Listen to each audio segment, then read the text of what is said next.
Hello, my name is Ryan Valera, and this is my project for Physics 120. This is Project 3, Communications.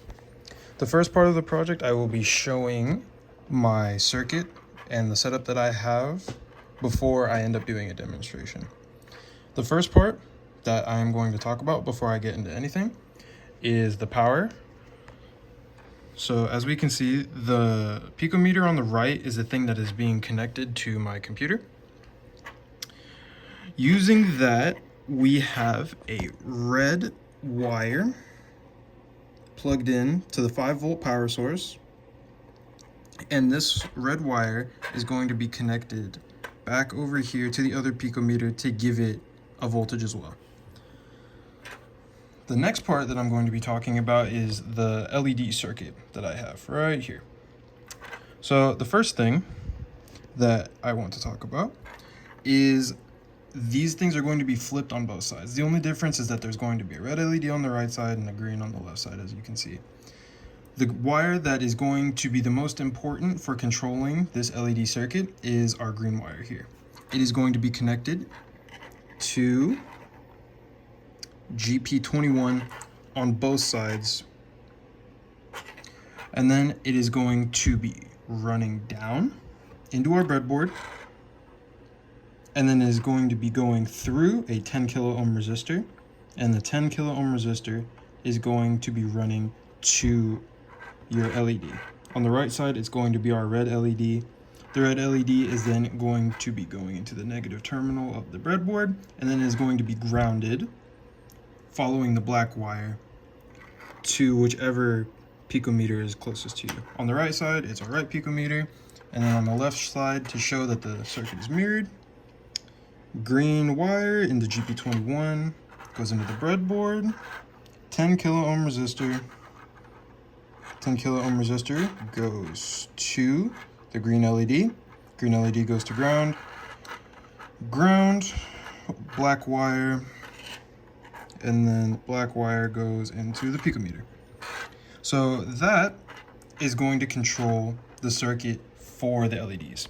The next part is going to be this, which is our infrared sensors. The wires that are going to be the most important that we are going to talk about are the red and yellow wires, respectively.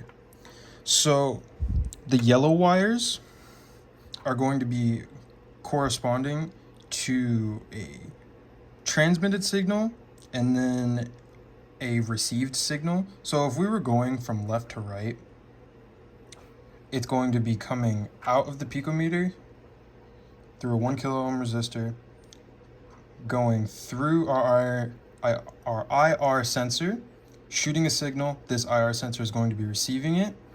Then it is going to go down through the breadboard into the yellow wire and then connected to our picometer. So our wire is going, if we're going left to right, so we're sending a signal from this sensor to this sensor, is connected to GP22. So we're going to instruct from GP22 to tell the IR sensor to send.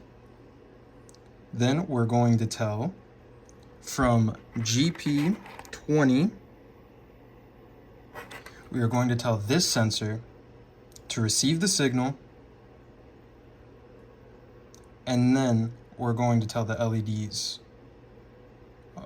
to follow a pattern that we have. Same thing goes for if we were going right to left. This thing is mirrored. It's going to be doing the exact same thing on the right side as the left side.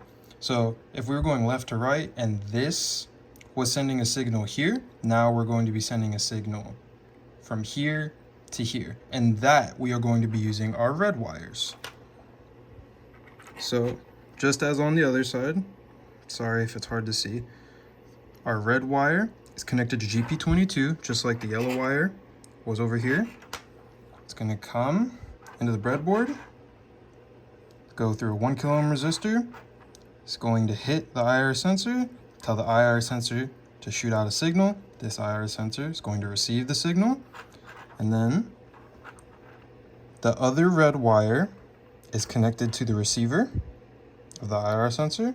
It is going back into the picometer, absorbing the data in GP20, just like the yellow wire was in our other one. Nothing about this circuit is different. It's completely mirrored on both sides, and I tried my best to make it as easy to follow as possible, so apologies. The next part that I'm going to show is demonstration of what is happening. So currently nothing is on because I'm not running the code, but what we expect to happen is the second I click save, both of these lights are going to be flashing at the exact same time. So I'm going to click save.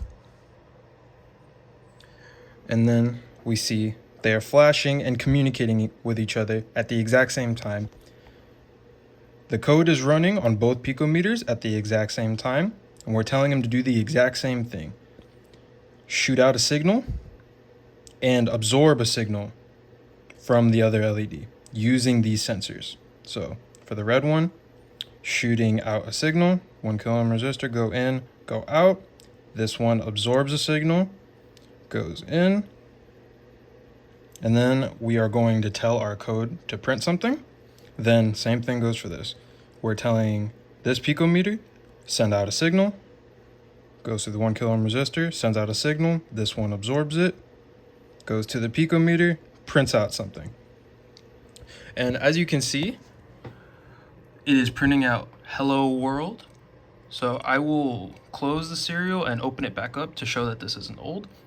So if you can see, it is printing out stuff at the exact same time, as you can see. Sorry, that was a little weird. I don't remember which. I believe it is the current picometer, the one that is corresponding to the red. That is the one that I instructed to print out the all caps hello world, just to differentiate the two. And then to prove that this is working and that it's wireless, if we were to cut off the sensors, these things should stop and the code should stop running. So I will close the serial tab just to prove it. So close it, open a new one, nothing there, and now I'm going to block it.